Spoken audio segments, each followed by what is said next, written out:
Recording in progress.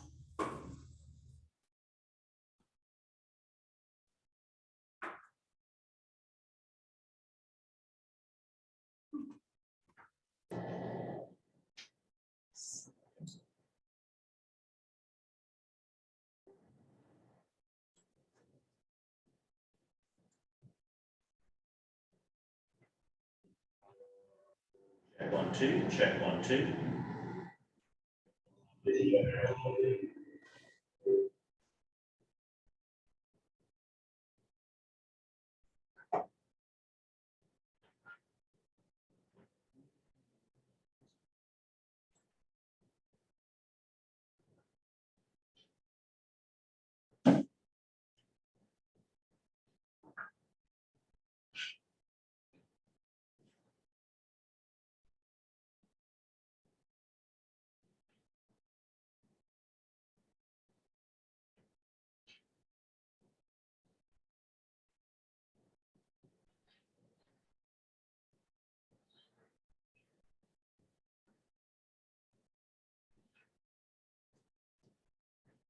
Thank you very much. Let's give everyone just a couple more people who are going to come in.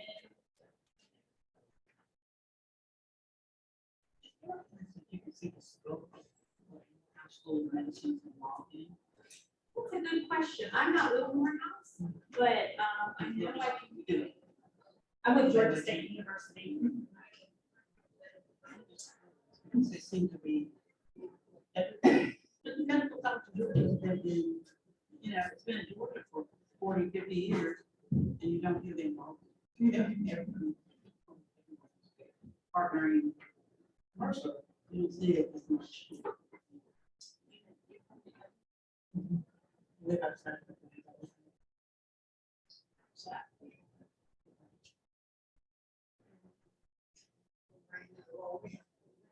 No, 7 months.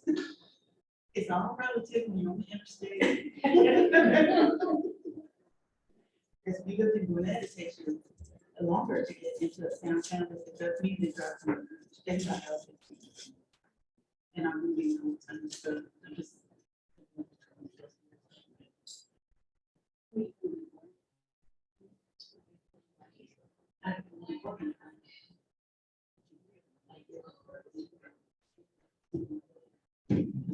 First took this job, I work for meetings and schools. My son's the state. All right, we can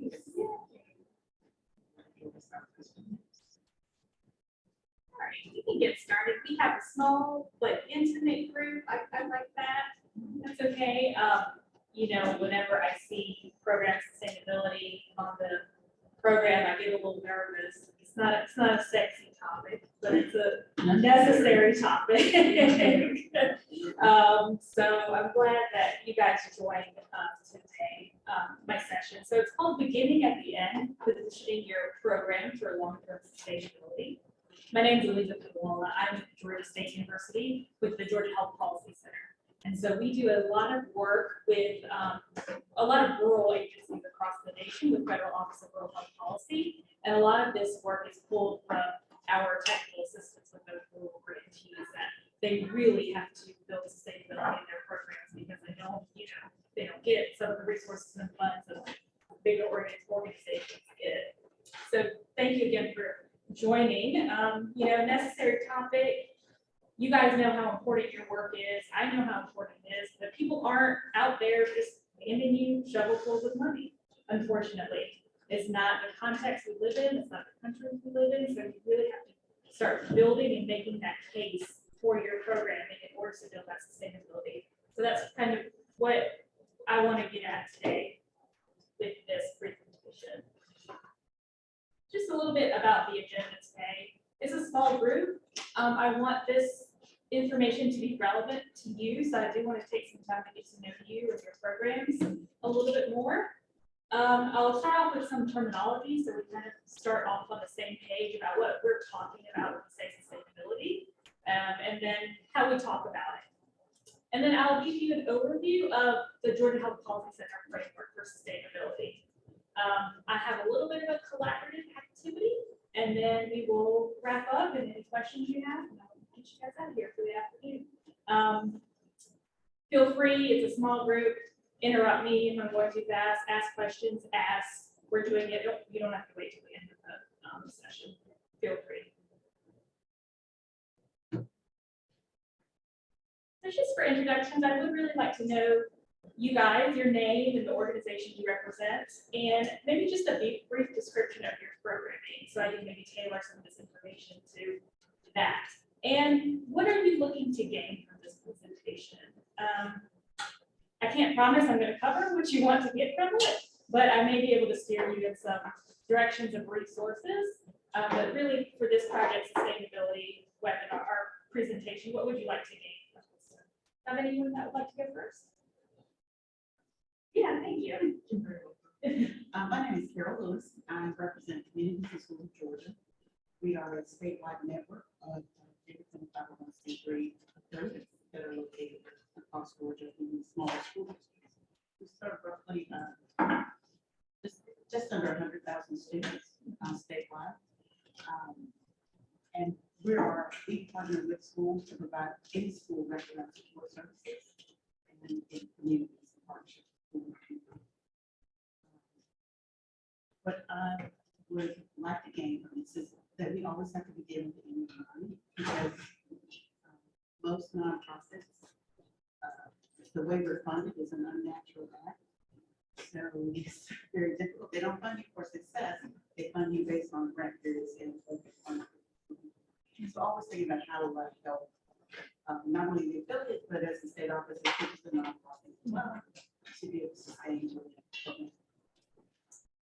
Okay, thank you. And I think you bring up a really great point about how a lot of our programs are grant funded, but they aren't necessarily built for sustainability. They're short time periods for health outcomes. They are not built for you guys to be able to show your health outcomes. Sometimes they do not fund the types of things like the pre-planning work that it takes, the partnership work, the engagement of the community that it takes, and the building of trust. A lot of times they don't fund that type of stuff. So it's really trying to position ourselves for sustainability. I think that's a great point. Like, how do we move from grant funding into integration into already established programs? Twice Institute consulting.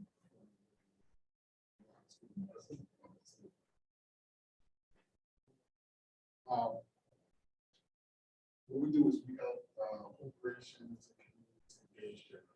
So,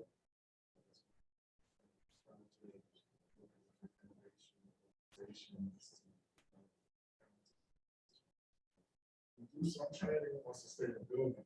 What I'm interested in is the models that you might have seen. Right? Nonprofits are notorious for benevolent, and we'll take a grant. Meanwhile, it doesn't fulfill our needs. We take a grant for $100,000 and say, yay, but it costs us $200,000 to actually do it. So, helping organizations, we have to just kind of figure it out when they get it and start to build key stakeholders. So, they take models or experiences before we like the model with the same scale, sliding scale. If it's funded in year one, build a community partnership, so it's a sliding scale. So if you year one, you want to do it, right? Just reap the benefits, as you said, but it starts to get toward the last part of that grant. Now, which local corporations and stakeholders are front to make sure that the success stays. Yeah, that's a great point. What we like to call scope creep. We bleeding hearts that are in the humanitarian services, we want to give as much as we can. And then some of those grant funding don't match what we want to give or what we know is needed for that work. And so thank you very much. Yeah, that's a great point. Okay, my name is Jennifer Bean, in Clay County Health District. I'm responsible for overseeing the programs part of the health department. And I guess some of my things is that once we get the money, how do we keep the partners engaged that they can continue to work once we leave? Because once the funding go away, a lot of times all the services resources ever go away. So how do we keep them engaged to the point, or motivate them to the point that they are willing to keep the work going once we get it started? And I think through this discussion, you guys are already hitting a lot of what we're gonna cover. It's a general overview, and the framework is a little bit general, but hopefully we can talk through some of the more nuances of your program during this time, and I can offer some resources. Good afternoon, I'm Barbara Tran. We are taking time to teach program on Morehouse School of Medicine, and I'm in Dougherty County here primarily. And what I'm looking to find out is how we can work with the system, the school system that we're in to extend the program. We're coming to the end of the 3-year grant, but because of the work that we started there, it would be a shame to start, get the speed going and then stop. I think with the collaboration we made with the various other organizations in the county, we would be able to continue, but it sounds good, but we don't know until the pencil hit the paper and they can commit to saying, we will continue to do this. We're hoping that they've seen the work we've done and they're willing to buy in.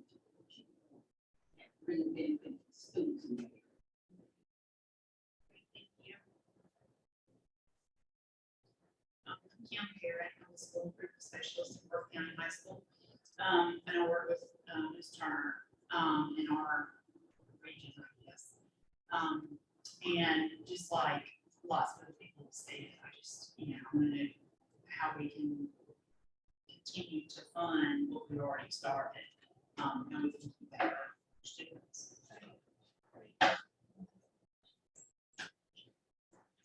Cheryl Mills-Rashad, PTA Vice President at Laurel Middle School. And we got involved with the statewide network from our principals because I was always in front of him, telling him, look, we're looking at all these different fundraising options, but we need something else. So he was able to put us in touch with Morehouse. And now parents are training, and we're getting, unfortunately, we're getting involved at the end of it, the 3rd year, and hopefully there'll be something else that we can continue. It sounds like a lot of you guys have built some partnerships, and that's kind of a crux to what you're thinking about for sustainability, and that's exactly the right path. Something we're going to talk about how sustaining partnerships is a really important aspect of sustainability. I'm Katie Network, and I'm with BB Network Trust in Albany, Georgia. And we kind of work with both of the T3 projects and the SNAP projects. So we serve as kind of the hub down there to make sure everybody's doing what they're supposed to do in terms of paperwork and getting paid, all of that fun stuff. And for both of those groups, we're just started year 3 this month. So we're working out of 3 years. So now is the time to really ramp up sustainability.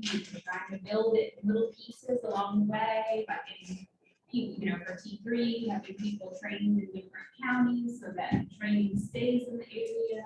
And for SNAP, for statewide network project, we're a dissemination group leader. So we're at a place now where there's information to share and get out. It sounds like a lot of you are in the last year of your grade, all of you. Okay. Would you like to go? Sure, I'm Derek Swanham. I'm coming out of the county. It's also works with Florida counties. We're also with the school. And also in the hands.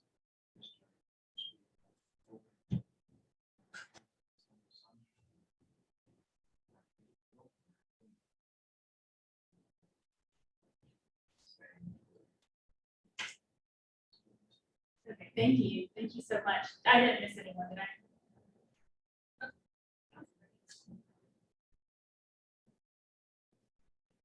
So kind of starting with how are we framing sustainability, I want us to just use this very short and simple definition.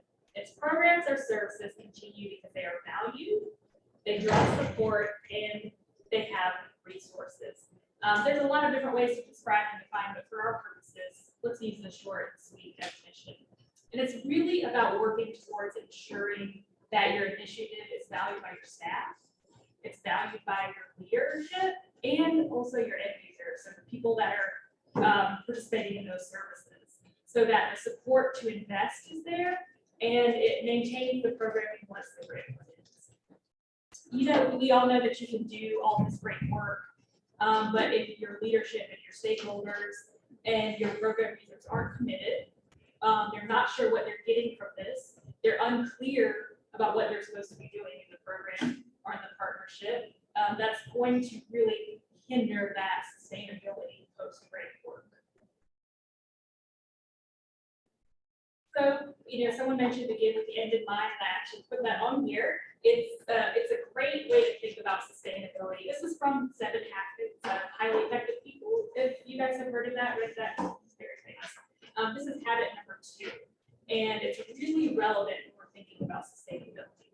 So you see from our arrows there, for programs that are operating within grants, ideally sustainability begins during the early stages. So you kind of want to build it in those conceptualization, those pre-planning stages of the grant. And then you carry it through all the way through implementation. Sometimes it's feasible, sometimes it's not. But when we're thinking about long-term sustainability, positioning it at that very beginning pre-planning is really what we want. Ideally, it's important to orient yourself early on and then think strategically about where you want to go, and then align your actions, your capacity to achieve that vision. That will help you get the results you desire. And I think everyone in this room can say the results you desire is to have a positive impact on the people that you're serving well beyond the grant funding cycle. So a couple of things that we've seen in our work at the Georgia Health Policy Center with our grantee organization. So organizations get the funds to implement these activities. It's usually within the framework of a larger program. And as that funding ends, the grants morph and they evolve. And we've seen them morph and evolve in 3 different ways. And you guys have probably seen this on the ground too. So sometimes expansion happens. Sometimes the grant gave enough of that lift off for the program, and it was not right sized, but it was able to be scaled up because of the way the program was implemented. And so it was a pilot, our things were tested out, and people got on board, and it was expanded. A lot of times their services are scaled back. So once the funding ends, the resources stop, services discontinue, or they're minimalized, right? And then the third thing, we see a new approach evolve. So that's when the programming during the grant funding, they made tweaks, they adapted their programming, really based on what was happening in the context of their community, what their stakeholders were saying, what their partners were saying. And so the grants that we see that the new approach evolves were ones that did a lot of adaptation during grant implementation. And so really the takeaway for this is that grants rarely sustain as they were originally conceived, rarely. And it's perfectly okay, and it's expected. But as we're thinking about sustainability, there are different ways we can look at what that means for sustainability.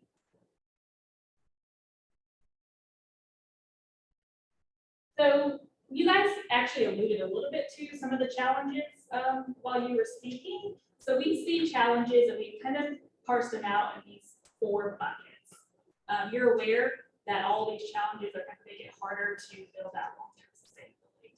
So at the program level, it's hard to get your users to engage. If you're doing teenage pregnancy programming, maybe the teenagers are required to be there, maybe not, I don't know. If they are, they're your captive audiences. But is your programming having to have families and parents involved? Are they coming consistently? Are they required? And if they're required, they come in. It's difficult. User engagement can be difficult with these types of programs. At the organizational level, maybe the work was harder to roll out than you expected. Maybe it required more resources than you were expecting, more time than you were expecting. And there are a lot of stressors and pressures on our time. And so that really, at the organization level, that's a challenge. At the partnership level, it's hard to get your partners to engage. There's a lot of stuff happening around our workforce and capacity for people, and that's going to be a challenge with sustainability. So getting and keeping your partners engaged, clear in what they're supposed to be doing, that's a big one. Partnerships fall off because they're just like, well, I didn't know what I was supposed to be doing. I didn't know what I was going to get from this. So really clear on those two things are important. And on the systems level, beyond grant funding, are there any payment or reimbursement mechanisms that you can foresee being in play for helping your programming? Thinking about the space you are in, and I'm using teenage pregnancy prevention, but I don't know if all of you are teenage pregnancy prevention providers, right? No, okay. But I'll use that as an example. That's hard with the politics in place right now when it comes to sustainability. Very, very difficult. And they're going to be a challenge for you in the long term. Because your ability to advocate for specific type of funding is limited, and you're more narrow on what you're going to be able to get funding wise. So how does this list resonate with you and what you're seeing on the ground? What are the challenges that you're facing? And what kind of bucket would they fall into? Is there a bucket I'm missing when it comes to challenges with sustainability? I did a little, I don't know if you found it. That worked? Okay. Have you guys used Menti before? Yeah. So it's a website. So if you go to menti.com on your phone and you just put in that code, 2850-931-9312, and it'll have a short question that you can answer. What are the challenges you're facing? Menti. Or you can open up your camera and scan the QR code, and it will take you. Let not do it, let too far over. My phone is an antique, so I'm just gonna type it in. Which one? It's vintage. Vintage. Like you. You have a flip phone, so you're doing all.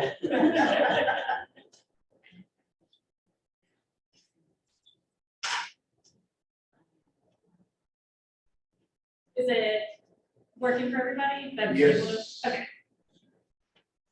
So hopefully it's gonna start coming up. Just take a minute or two. Two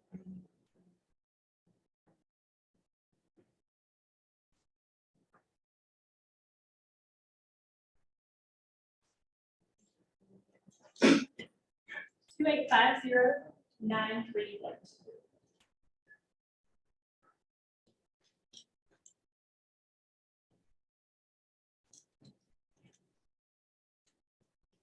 Don't seem to have given any input. We gotta get it twice. No way, it's supposed to be coming up on the screen.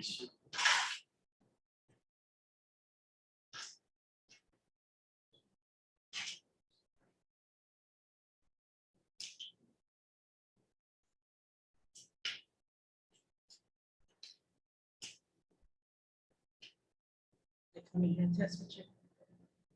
Did the, like, baby come in? He came in, but he did come to this empty screen.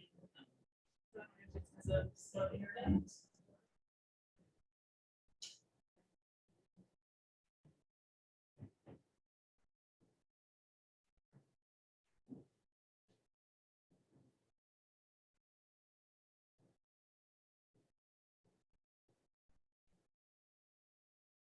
All right, well, that's okay. Okay, we can just talk about it. It's not a big deal. If you ever want to use Minty, it's actually really cool with it. All of your answers are just like a waterfall. Going to the MSM conference, I mean, to the Marriott conference? The internet, Yeah. And then the password is MSM 2022. is on the cast. Should I change it? Yeah, is there conference option? Maybe I don't know that one.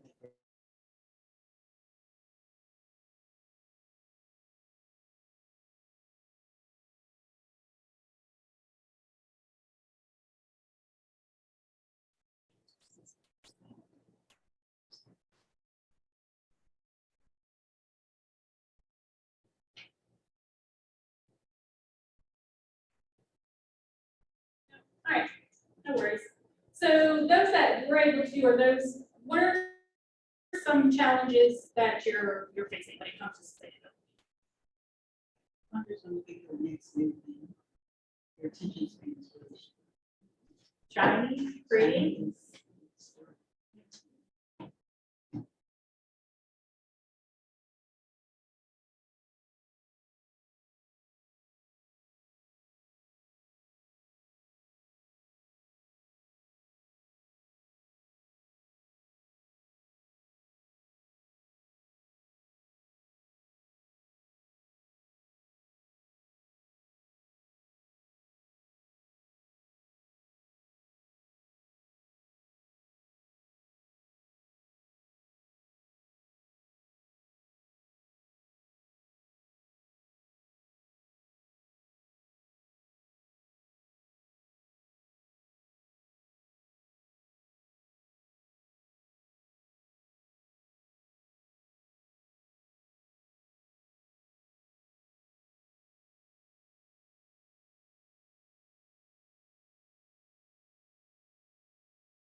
Did we lose everybody?